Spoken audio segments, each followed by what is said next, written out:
जी students, आज के lecture में हम टोटल प्रोड्यूस करेंगे एक्सेस के अंदर क्यूरी के ज़रिए कि टोटल जो है वो कैसे प्रोड्यूस होता है। बड़ी ही इम्पोर्टेंट कॉन्सेप्ट है। देखें यहाँ पे मेरे पास क्रिएट टैब के अंदर डिज़ाइन क्यूरी है, इसको मैं क्लिक करता हूँ और मेरे पास एक डायलॉग बॉक्स खुल गया शो टेबल का। कस्टमर टेबल जो है वो हम शो कर लेते हैं। अब हम इस डायलॉग बॉक्स को क्लोज करेंगे। अब यहाँ से हम लोग दो फील्ड क्यूरी में लेते हैं, एक कंट्री रीजन है और दूसरा टोटल परचेज है। अब देखें यहाँ पे हम लोग करने ये जा रहे हैं कि हम लोग चाह रहे हैं कि हमें कंट्री वाइज डाटा जो है उनका टोटल मिल जाए। तो वो कैसे होगा? सिंपली आपने डिज़ाइन टैब के अंदर यहाँ पे एक समेशन साइन बना हुआ है टोटल का, इसको आपने क्लिक कर देना है। अब होगा यूं कि इसको जब आप क्लिक करेंगे तो कुछ भी नहीं होगा, एक और फील्ड ऐड हो जाएगा टोटल का। इसी फील्ड की मदद से हम अपने डेटे पर मुख्तलिफ कैलकुलेशंस करेंगे। देखें यहाँ पे हम कुछ नहीं करते, हम कहते हैं कंट्री रीजन आ जाए और उसका टोटल हो जाए।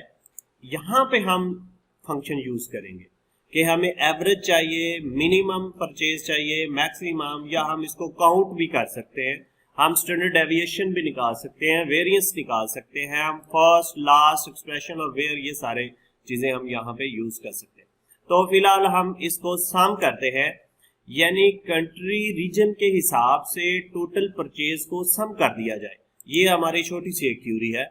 अगर हम इसका रिजल्ट देखते हैं तो वो करेगा क्या, वो तमाम कंट्रीज के हिसाब से उनकी सेल को टोटल कर देगा। यानी कनाडा के हमारे जो कस्टमर्स हैं उन्होंने इतनी सेल हमारी करवाई है, फ्रांस के कस्टमर्स ने इतनी करवाई है, जर्मनी के कस्टमर्स ने इतनी करवाई है। तो ये एक इम्पॉर्टेंट क्यूरी है जिसकी मदद से हम लोग जो है वो सम चेक कर सकते हैं कंट्री वाइज। हम दोबारा इसके डिजाइन व्यू में जाते हैं, हम इसको सॉर्ट भी कर सकते हैं, मीन असेंडिंग ऑर्डर। सबसे बड़ी वैल्यू जो है वो पहले आए, यानी कनाडा से सबसे ज्यादा सेल हुई है, इसी तरह से ये नीचे की तरफ आएगा। तो अब हम दोबारा इसको डिजाइन व्यू में ले जाते हैं और अब अभी तो हमने कंट्री वाइज देखा था, लेकिन हम इसको बाकी कैटेगरीज की सूरत में भी हम इसको देख सकते हैं। जैसे ऑक्यूपेशन वाइज हम कर देते हैं कि ऑक्यूपेशन वाइज जो है हमारा सम आ जाए। तो हम व्यू में जब इसको व्यू करते हैं तो उसने हमें बताया कि जो मैनुअल है, जो क्लर्क्स हैं, जो मैनेजमेंट वाले हैं, जो स्किल मैनुअल हैं और जो प्रोफेशनल हैं, उन लोगों ने हमें कितनी कितनी सेल करवाई है, उनका सम आ जाएगा सबका मिलके। तो इसी तरह दोबारा हम डिजाइन व्यू में जाते हैं, हम ऑक्यूपेशन की बजाय एजुकेशन के हिसाब से, जेंडर के हिसाब से कि मेल्स ने कितनी हमारी सेल की है, फीमेल्स ने जो है कितनी सेल की है, तो वो हम यहाँ से देख सकते हैं इजीली।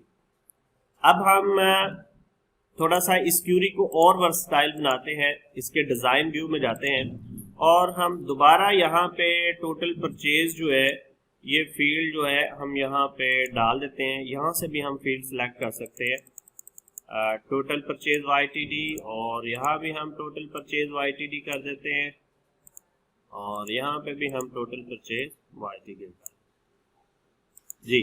अब देखिए इस फील्ड के अंदर तो हम सम चाह रहे हैं, इस फील्ड के अंदर हम चाहते हैं भाई एवरेज भी आए, ठीक है, और इस फील्ड में हम चाह रहे हैं जी मिनिमम वैल्यू आ जाए, इस फील्ड में हम चाह रहे हैं मैक्सिमम वैल्यू आ जाए।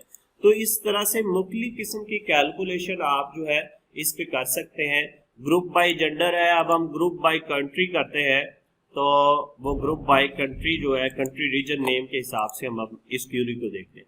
तो जब मैं इसको व्यू करूंगा तो मुझे वो सारी वैल्यूज दे रहा है, वो मुझे बता रहा है कि टोटल परचेज आपकी इतनी है, एवरेज परचेज जो कनाडा से हुई है वो इतनी है, मिनिमम परचेज जो कनाडा से हुई है वो ये है, टोटल मैक्सिमम परचेज जो हुई है वो कनाडा से ये हुई है। तो इस तरह से मुख्तलिफ फार्मूले यूज करके आप लोग इजीली जो है वो अपनी क्यूरी को वर्सटाइल बना सकते हैं। और क्यूरी हम लोग इसलिए करते हैं ताकि हमारे जो डिसीजन मेकिंग हो ऑर्गेनाइजेशन की वो हम कर सकें अपने डाटा की बेस पर।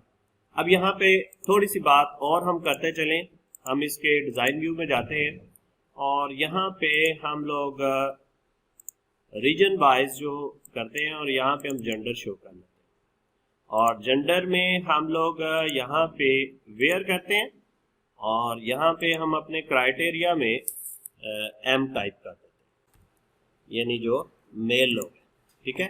तो अभी इस क्यूरी को दोबारा रन करते हैं। अब यहाँ पे देखें ये मेल के हिसाब से जो है वो डाटा उसने कनाडा के मेल ने इतनी करवाई है, उसकी एवरेज इतनी है, एवरेज ये इतनी है। अब देखें यहाँ पे हम इसको मेल को अभी शो नहीं किया, यहाँ पे रिजल्ट में मेल आ नहीं रहा हमारे पास। क्यों? क्योंकि हमने यहाँ पे इसको शो नहीं किया हुआ। रिजल्ट उसने दे दिया है लेकिन शो नहीं हुआ। तो अब हम दोबारा इसको क्लिक करते हैं, अब हमारी क्यूरी में ये मेल भी शो होगा जी। तो यहाँ पे हम लोग टोटल के अंदर ग्रुप बाय देंगे और यहाँ पे क्राइटेरिया में हम मेल दे देते हैं और यहाँ पे हम इसको शो के बटन को जो है वो चेक कर देते हैं। अब हम अगर रिजल्ट देखेंगे तो वो मेल के हिसाब से हमें कंट्री वाइज जो है, रीजन वाइज जो है वो डाटा को कैलकुलेट करके हमें बताएगा, उसका टोटल बताएगा, उसकी एवरेज बताएगा, मिनिमम मैक्सिमम जो भी वैल्यू आप उसमें देखना चाह रहे हैं।